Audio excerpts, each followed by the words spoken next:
3 तारखेला अंतरवली सराटे येथे मुंबईतील मराठा समाजाची बैठक घेण्यात येणार असल्याची माहिती मनोज जरांगे पाटील यांनी सांगितली आहे। चंद्रकांत पाटील ज्या आरक्षणाबाबत बोलतायत त्या आरक्षणाची आमची मागणीच नाही, आम्हाला ओबीसीतून सरसकट आरक्षण हवं आहे। चंद्रकांत पाटील सरकारच्या मनातलं बोललेत। चंद्रकांत पाटील असतील तर नक्कीच 51 वर्ष आरक्षणाला लागतील असे यावेळी मनोज जरांगे पाटील यांनी सांगितले आहे। 3 तारखेला अंतरवली सराटे येथे मुंबईतील मराठा समाजाची बैठक होणार आहे। सर्वांनी या बैठकीला यावं असे आवाहन करण्यात आलं आहे। चालू वर्षात समाजाला कमावलं काहीही गमावलं नाही।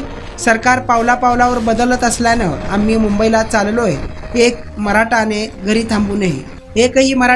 थांबू नये। मराठ्यांच्या पोरांनी अभ्यास आणि शेतीकाम करून 31 साजरं करावं असं मनोज जरांगे पाटील सांगितले आहेत।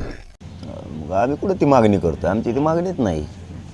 आमची मागणी महाराष्ट्रातल्या मराठा समाजाला सरसकट कुणबी प्रमाणपत्र देणे आणि मराठा आणि कुणबी एकच हे सिद्ध झालेले 54 लाख पुरावे सरकारनंच सांगितलं तर आमच्याकडे मिळाले। त्याचा कायदा पारित करायला 1 घंटा लागतो। डाटा गोळा करायला मागासले पणा सिद्ध करायला आम्ही ते आरक्षण कोर्टात वरचं मागितलेलंच नाही। ते 50% वर जातं। मी पहिल्यापासूनच बोलतो त्या विषयावर। ते 50% वर जातं, ते टिकणार नाही आहे। आणि त्यांनी जे त्यांच्या मनात आहे ते बरोबर बोलून दाखवलं आहे सरकारच्या, की त्याला वेळ लागणार आहे। आणि आम्ही त्याची मागणीच नाही मराठ्यांची मागणी ओबीसी प्रवर्गातून मराठा समाजाला आरक्षण देणे, आमची ती मागणी नाही। त्याला 1 वर्ष लागू शकतो, 50 वर्ष बी लागू शकते। आणि चंद्रकांत दादा असल्यावर तर 100% 50 वर्ष लागू शकते।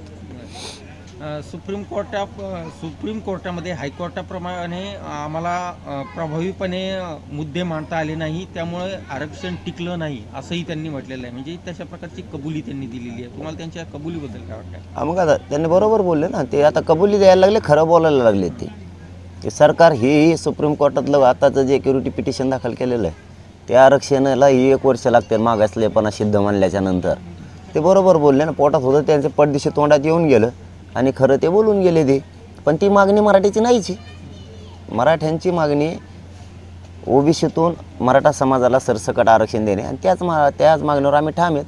आम्ही मागंही सांगितलं होतं ते आरक्षण टिकणार आहे का नाही, त्यामुळं आम्हाला त्याच्यात पुन्हा पाडे तेच वाचावं लागते। त्यापेक्षा मराठा आणि कुणबी एक हे त्याचे पुरावे सापडले, ते सिद्ध झालेले आहे। महाराष्ट्रातल्या सरसकट मराठ्यांना ओबीसीतून आरक्षण द्या ही मागणी, त्याच्यावर आम्ही आजही ठाम आहेत। त्यासाठीच तर आम्ही 20 जानेवारीला मुंबईला चाललो ना मराठी। याचमुळेच घरी झोपणार नाहीत मराठी आता, की हे असे पावलावर बदलत आहेत। 4 दिवस लागते आणि वर्ष म्हणूनच तर आता हे शेवटचं लढाई खेळायला, ही लढाई जिंकायला मराठी मुंबईत चाललेत। आणि मराठ्याला आणखीन माझं विनंती ते आपल्याला घरी नाही राहायचं, कोणाला मुंबईकडे जायचं आहे, आपल्याला आरक्षण घ्यायचं आहे, मिळवायचं आहे आणि ते आणायचं आहे सुद्धा येताना।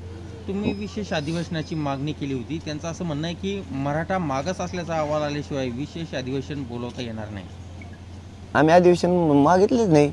आम्ही सांगितलं होतं जे अधिवेशन सुरू आहे त्याचीच वेळ वाढवा। आपलं 24 डिसेंबरचा शब्द होता की तुम्हाला मागं पुढं होऊ शकतं, त्यापेक्षा तुम्ही हेच अधिवेशनाची वेळ वाढवा। त्यांनी वाढवली, विशेष अधिवेशन आम्ही बोलवलंच नाही। आम्हाला गरज बी नाही ना विशेष अधिवेशनाची। आमची मागणी ओबीसीतून आरक्षण आणि त्याच्यासाठी विशेष अधिवेशनाची आवश्यकता नाही। मराठा आरक्षण दिंडीबाबत सरकार विशेष पद्धतीने मॉनिटर करत आहे। आंदोलन करणे हा अधिकार आहे, पण ती शांततेत व्हावी असा सरकारचा प्रयत्न आहे। आणि आमचा काय प्रयत्न आहे? मग शांततेत होणे ना। तुम्ही आंदोलनात आलेत नाही का? तुम्हाला काय माहिती आहे म्हणा शांततेत आहे का कसं आहे का? त्यांना काय माहिती हे कसं आहे काय? शांततेतच आहे। आमरण उपोषणापेक्षा देशात दुसरं काही शांततेत राहिलं सांगा म्हणा एखादा, आणखी ते करतो मग।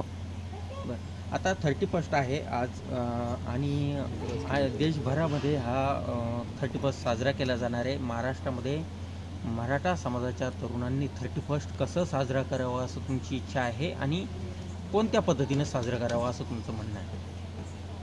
पोरांनी अभ्यास करावा, शेतात कामाला जावं, काम करणाऱ्यांनी। लोकांचे दुकानं त्यातल्या दारू पिऊन व्यसन करून लोकांचे दुकानं मोठे करायचे, दुसऱ्याचे लोक मोठे करायचे, हे बंद करावं। खुशाल गरीब आपल्या जे घरात आपल्या असेल ते आपण खावं आणि झोपावं। आईबापांना साथ द्यावी त्या दिवशी, कारण तुम्ही 1 दिवस ते घेणार किंवा काय असतं मला माहीत नाही। ते 31 कशी असते मी बी बघितले नाही। तुम्ही विनाकारण ते काय असतं ते करणार, त्यापेक्षा आपल्याला सगळ्या मराठा समाजासह जनतेलाच विनंती माझी, कवर त्यांचे दुकानं मोठे करता, त्यांचे आडनाव वाचून बघा। ते परराज्यातले कुंकडे बिस्मिल्ला मंदी हाउस की मंदी खाने के लिए लोगों को करना पड़ रहा है इंतजार। सिर्फ 199 में दिल को खुश कर देने वाली मंदी।